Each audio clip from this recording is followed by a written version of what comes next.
Illuminated skyscrapers, luxury shop windows on Fifth Avenue, the glittering lights of Broadway, and the frenetic pace of Wall Street. New York seems to be the center of the world, the place where everything happens, where anyone can arrive with nothing and leave a millionaire. But what if I told you that this image of glamour and success hides a dark reality? While tourists are dazzled by Times Square and businessmen close million-dollar deals, millions of the city's residents struggle to simply survive. More than 2 million people live below the poverty line, sleeping every night on the streets, in shelters or inside subway cars, trying to escape the bitter cold. For many, the Big Apple has become a nightmare. Abusive rents, salaries that barely cover basic expenses, increasingly expensive food.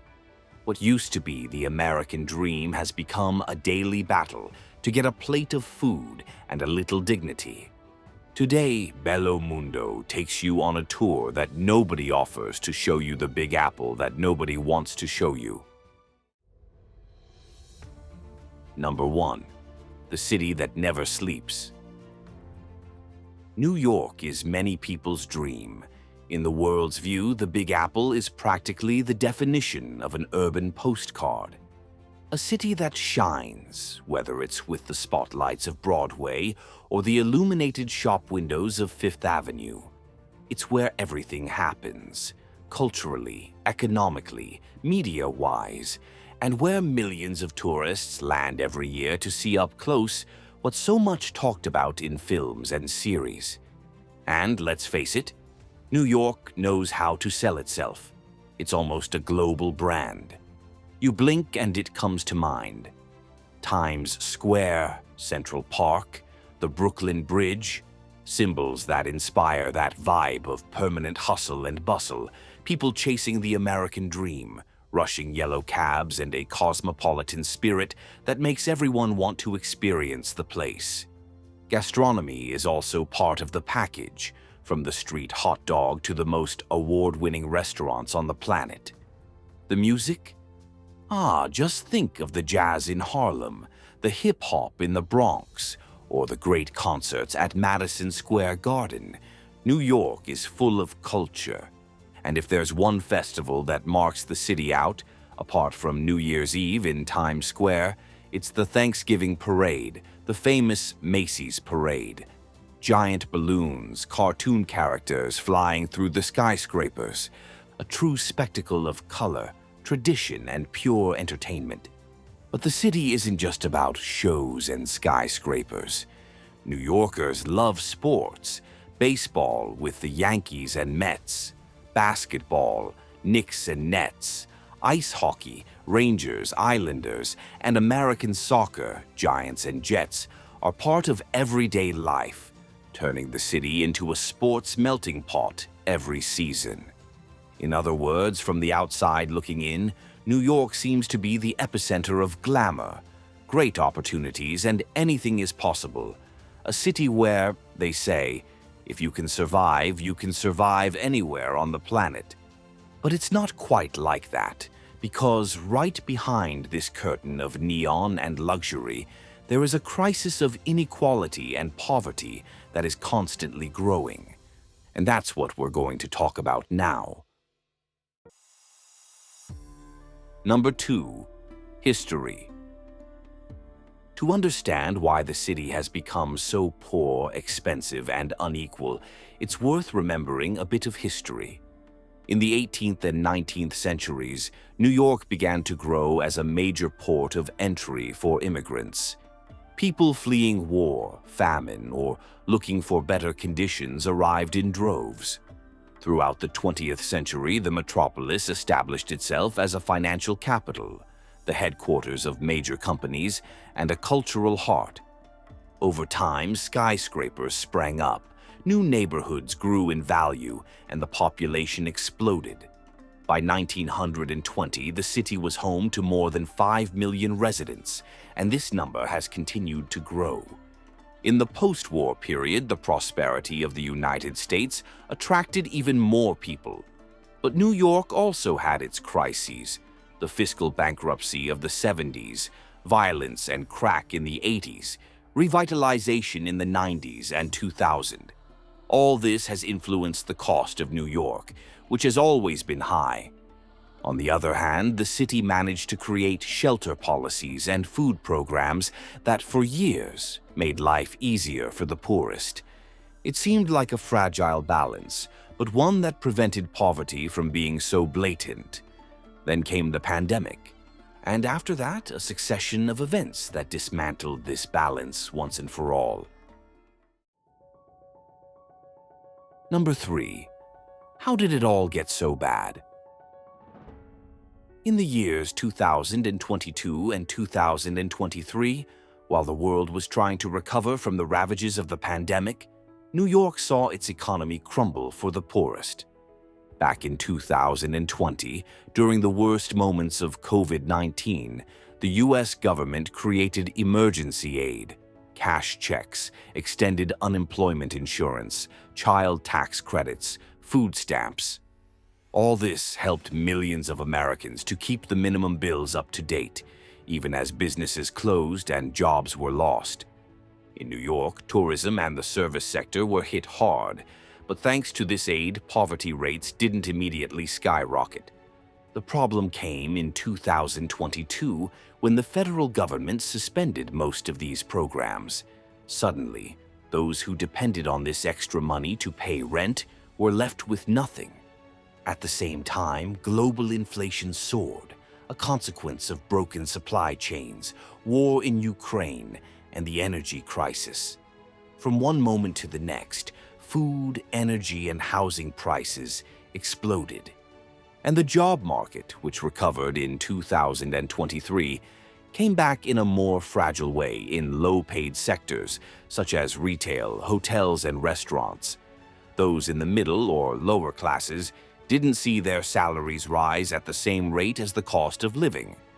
This is how New York saw its poverty rates soar. According to the NGO Robin Hood and Columbia University, poverty in the city is now almost double the national average, which is 13%. We're talking about workers who often work 2 or 3 jobs, but still don't have enough money to pay for rent, transportation, and food. Would you like concrete proof of this drama? Food banks that used to serve 500 people a month now receive 2,800. Number 4. Housing, the ever-rising rents. If there's one factor that has pushed many people into poverty in New York, it's the cost of housing. If the city was already expensive before, in recent years, rents have reached absurd levels. According to Numbeo, a website that analyzes the cost of living around the world, a person living alone in the city has a monthly cost without rent of more than $1,650. A family of 4, on the other hand, needs to spend more than $6,000 a month to cover basic expenses. And what about rent?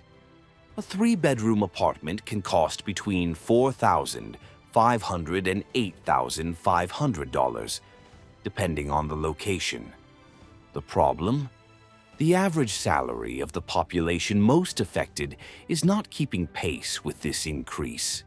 A family of 4 living on an annual income of $47,000 simply can't afford to pay rent and survive. The result is predictable: mass evictions, entire families being thrown out of their homes, while the queues for subsidized housing grow exponentially.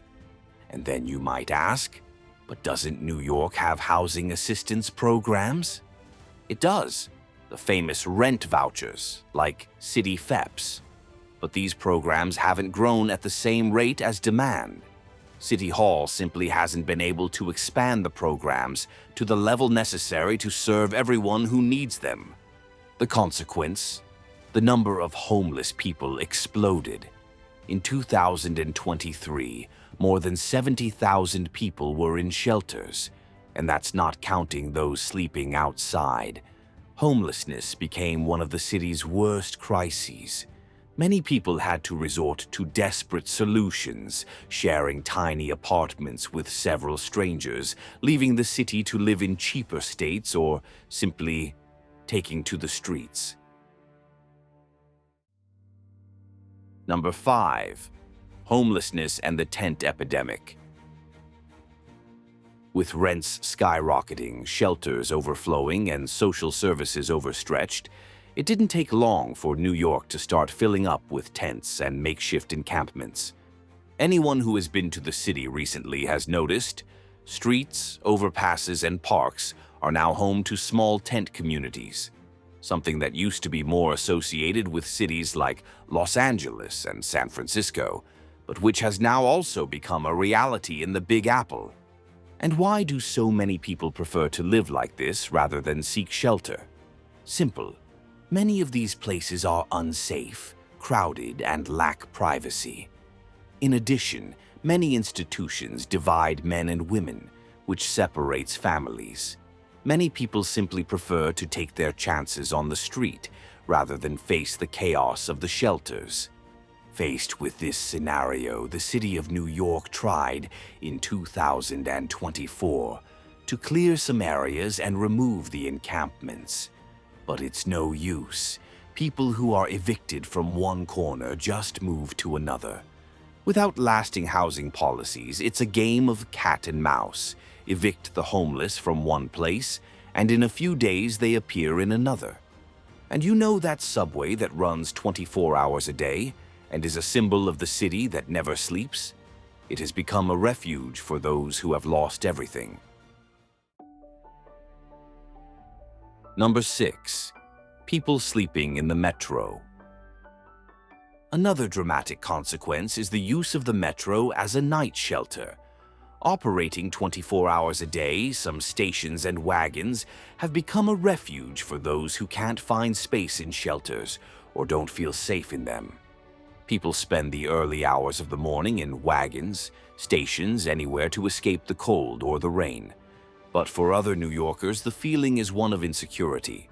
Without social support, some homeless people develop mental health problems and end up creating dangerous, or at least uncomfortable, situations for passengers. Public transport, which was already in a state of disrepair, suffers even more from reports of insecurity, dirt, and confrontations. And what is the government doing? The government has tried to contain this crisis by removing homeless people from stations and installing physical barriers to prevent them from staying there for too long. There has also been an increase in the involuntary hospitalization of people with serious mental disorders, especially those who show aggressive behavior or are in a state of complete abandonment. But none of this solves the problem. Removing these people from the wagons and throwing them out onto the street doesn't mean that they will have anywhere else to go. And meanwhile, the metro, which already suffers from delays, insecurity, and lack of maintenance, now has to deal with a new layer of chaos. Desperate, isn't it? Number 7. Freegan's bin solution. Speaking of desperation, there's also the freegan movement. In Manila, in the Philippines, there is a sad reality where a large part of the population, in order not to starve to death, rummages through rubbish dumps in search of food scraps. As well as consuming the food they find, many even cook it and resell it to restaurants. But can you imagine a similar reality in the United States? Even worse, in the most famous city in the world? In New York, thousands of people have also turned to dumpsters to get something to eat. The freegan movement has existed for years, but it had a more ideological slant. It used to be a group of anti-consumerist activists who collected food discarded by supermarkets and restaurants as a protest against waste. But since 2022, things have taken a different turn. Now, many people are no longer there out of choice or philosophy. They are there out of necessity. Every night, groups rummage through the garbage cans of bakeries and large market chains. They find bread, fruit, cheese, and even packaged meats, all still fit for consumption, but thrown away because they have passed their official expiry date or because the establishments were unable to sell them in time. For some, this has become the only way to guarantee what to eat. There are those who manage to survive by spending less than $50 a month at the supermarket because they supplement their diet with what they find in the garbage. In 2023 and 2024, videos went viral showing a freegan leader leading dozens of people through the streets in search of garbage bags full of food. The movement has grown so much that it's no longer a one-off. It's the only way out of hunger. Number 8. Child poverty. If there's one piece of data that breaks your heart, it's this. 25% of New York's children lived in poverty between 2022 and 2023, according to studies by local organizations. This meant a gigantic step backwards compared to 2021, when the expanded child tax credit temporarily reduced this rate. With the end of the program, many families went back to the brink. For these children, life in New York can be much harder than imagined. High rents force families to live in tiny apartments, share rooms with several people, or even move into shelters. In some cases, food becomes precarious, and they rely on free meals provided by the school. The lack of affordable childcare is another complicating factor. Many parents are unable to work full-time because they have nowhere to leave their children, and government assistance doesn't always cover these costs. Experts warn that this childcare crisis is one of the driving forces behind the rise in poverty. With nowhere to leave their little ones, mothers mainly end up giving up their jobs. And there goes the income that could balance the books. But they're not the only ones to suffer. There's a group whose lifelong work hasn't guaranteed them a dignified old age. Number 9. Pensioners. With the elderly, the situation is no less dramatic. Many have worked all their lives in domestic jobs, small businesses, restaurants, and when they reach old age, they don't have a robust pension. The very high cost of living means that thousands continue to work after the age of 70 in informal or part-time jobs just to make ends meet. Social Security benefits, which run around $1,200 a month, barely cover food and medicine. And when the rent for a simple apartment exceeds $3,000, what is left for those who don't have enough family or savings? Many turn to food banks, churches, and NGOs, trying to make ends meet with donations and community support networks. Others, with no way out, end up in municipal shelters, where old age becomes an agonizing wait for help that never comes. Number 10. Controversial actions. Eric Adams took office at one of the most turbulent times in New York's recent history. A former police captain, he was elected with the promise of tackling crime and improving quality of life, but found a city plunged into crisis. The end of federal aid, skyrocketing inflation, an unprecedented housing emergency, and an intense influx of migrants. Faced with this, he took controversial measures. He stepped up the police presence in the metro and ordered the removal of homeless tents in the streets, but was accused of merely masking the problem without presenting concrete solutions. He had a dispute with the city council when he tried to limit access to rental vouchers, arguing that they cost too much, while his opponents argued that the measure would prevent mass evictions. Another initiative that generated criticism was the law for the involuntary hospitalization of homeless people with mental disorders. Experts warned that without adequate social assistance, the measure would only push the problem under the carpet.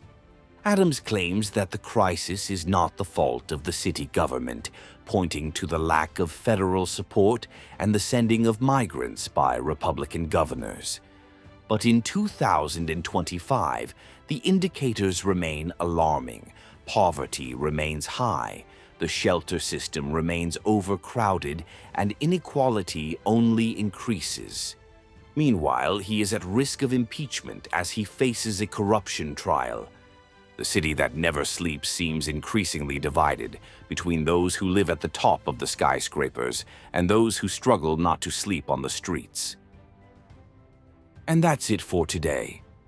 But now I want to know, did you ever imagine this reality behind the New York of movies and postcards?